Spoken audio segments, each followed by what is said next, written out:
Hey guys, welcome to InfoTek Updates. Today, in this video, I am going to show you the new and improved way to bypass the Microsoft account sign-in during the installation of Windows 11.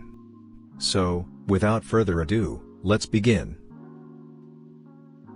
When the area selection page appears in front of you, press the Shift plus F10 button together, which will open the command prompt.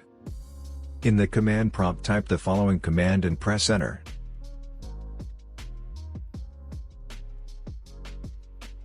Type the username of your choice and click the Next button.